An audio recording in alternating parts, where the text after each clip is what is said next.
to increase parent involvement and, more importantly, accountability.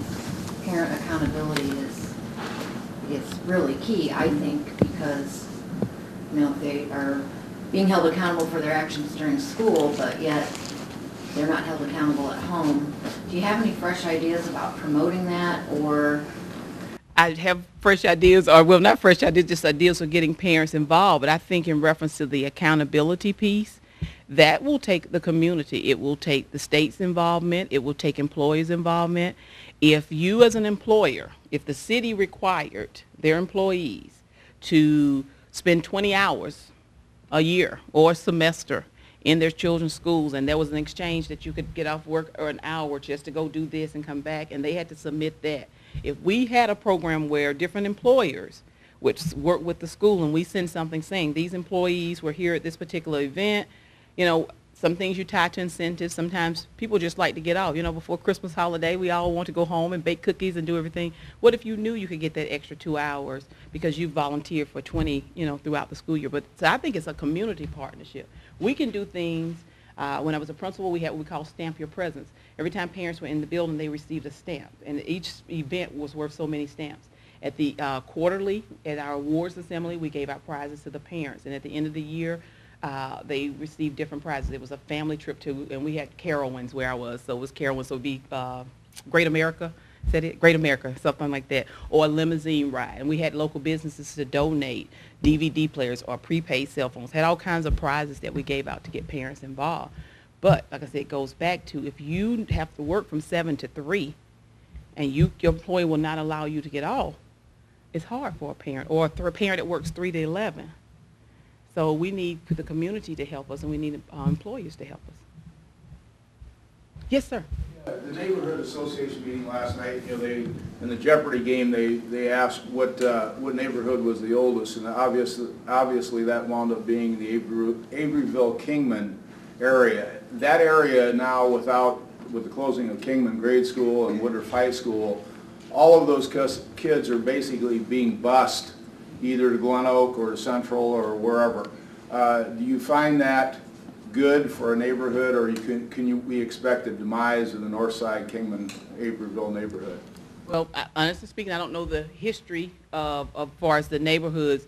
What I will say is, based on the needs of a school district and based on the needs of a school, you have to develop a plan.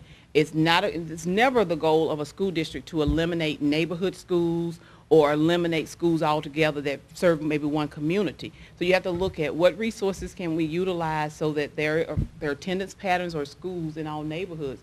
But we also have to keep up with the times in reference to what's happening in reference to our economics. And if there's not a boom or growth in particular home ownership or rentership in particular areas, what do we do to make sure that we have the resources needed? There are some districts that they don't even provide transportation in neighborhood schools. So they only provide transportation for magnet schools. So you're going to have to give up something. If you keep a neighborhood school, that might mean that then what we do is we end up shifting the burden to the community or to parents. So those are things that come into mind, but it's never the goal to eliminate neighborhood schools or to eliminate offerings for students so that they don't have something to say. You take pride in saying, this is where I went to elementary school, this is where I went to middle school and high school. But that's not the goal, to just eliminate completely from communities so that students are being bused on just to one side of town.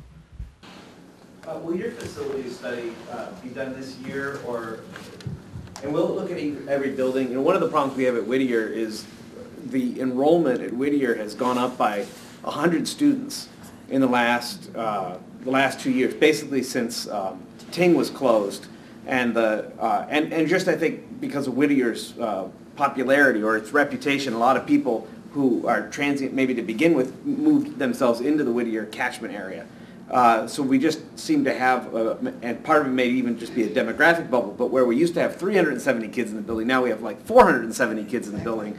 And while we've appreciated having extra extra second and first grade teachers, that doesn't help with the building capacity, which, there's only so many bathroom stalls and there's only so much playground equipment. So will it look at each of those factors as well, and will that be done by the end of the year? That's the goal, and we'll look at those factors. And that's another question that you have to take into consideration when you're talking about going K-8. right now, you use Whittier as an example. Whittier is, like I said, the enrollment is up there. And at a couple other schools, it's like, can we add another grade level here? But we're seeing also an increase in enrollment at kindergarten and first grade. So as you continue to move those grades up, will we have space to accommodate? And we don't know what's coming up next year in reference to kindergarten. So, because things are getting better in District 150. These are remarkable times. Yes, ma'am. What I see mostly is you've been handed up many, many problems. And right now I want to know about Irving School. Is Irving going to close? And if so, where are you going to put those kids? And that was a problem that should have been handled long before you got here, in my opinion. But now you've got it, so. Irving is still scheduled to close. Students will move once Lincoln Middle School is complete. The renovations and the additions are complete. Students from Irving would move to Lincoln Middle School. Are they going to be, is that going to be done by next year? No. Our goal is to, we've requested an extension with OSF in reference to leaving our Irving students there until the renovations on the expansion is complete. So they would then move once everything is finalized. That is the goal, and we're waiting for a response back. Dr. Lathan, and just to follow up to what she was saying, I know a lot of decisions were made before you came.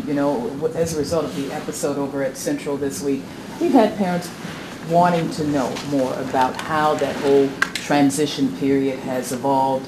Could you talk a little bit about that? And, we've even heard some go so far as to say, well, maybe it wasn't such a good idea.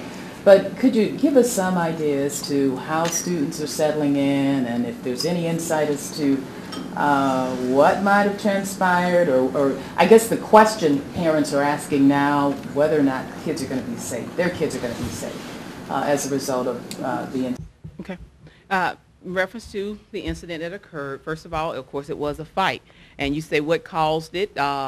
We all know technology has helped us tremendously, but we also know that he say, she say, as we used to call it, or girls and boys fighting over this is my boyfriend or this is my girlfriend. Teenagers have conflict. Teenagers sometimes don't choose the best way to handle conflict. And when you have two people fighting and you see someone is hurting someone that you love, then you want to get in and help. Sometimes people try to break things up, but then they add to it. So a lot of it involves students saying things back and forth to each other, and it just got out of hand.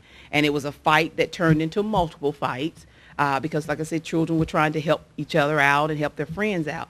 It is a safe environment. We've provided extra staff there. I think it was obvious. I had staff out immediately when we heard about it. We were there again yesterday morning, ensuring that students were safe, talking to students as they entered. Students are frustrated about Woodruff being closed. Parents are frustrated about it, and some community members. It was a decision that we as a district made, and we're working through that transition. There have been fights or problems at some of our other schools. But if you all recall, when you were in high school, you saw a couple of fights yourself. We forget sometimes that we were there, but it's things that we're trying to work through.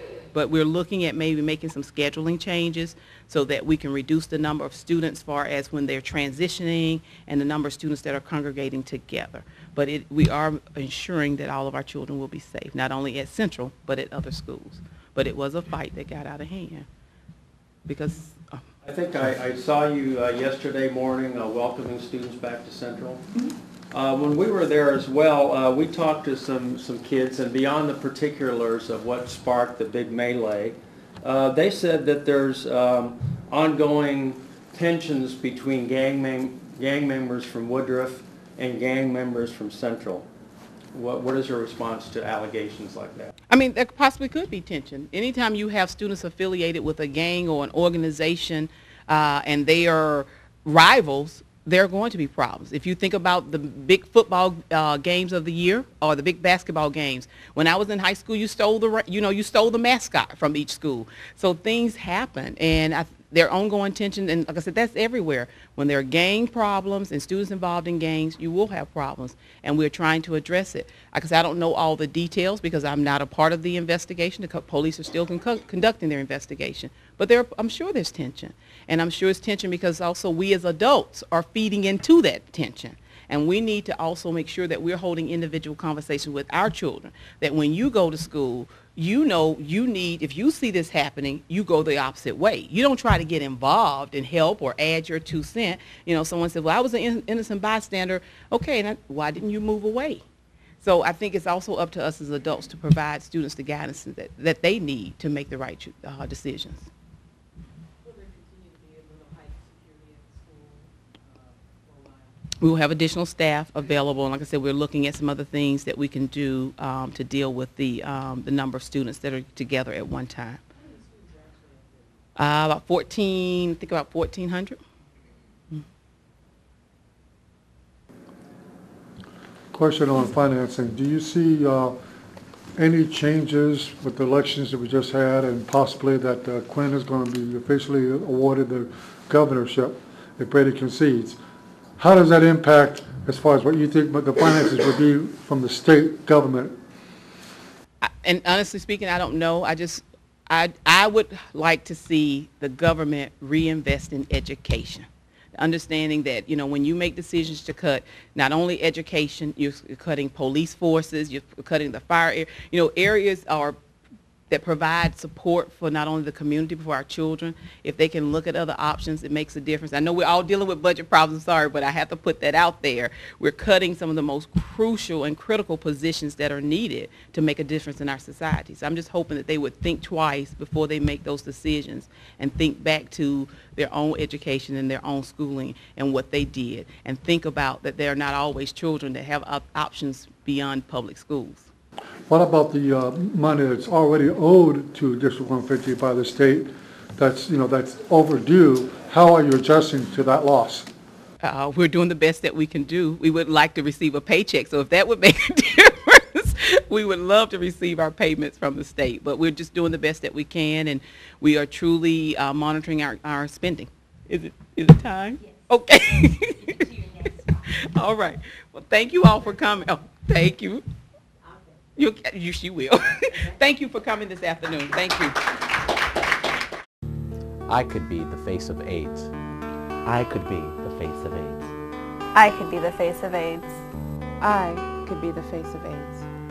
I could be the face of AIDS. Could you be the faces of AIDS? Get tested. Know your status. For more information regarding counseling and testing, contact one of these agencies listed.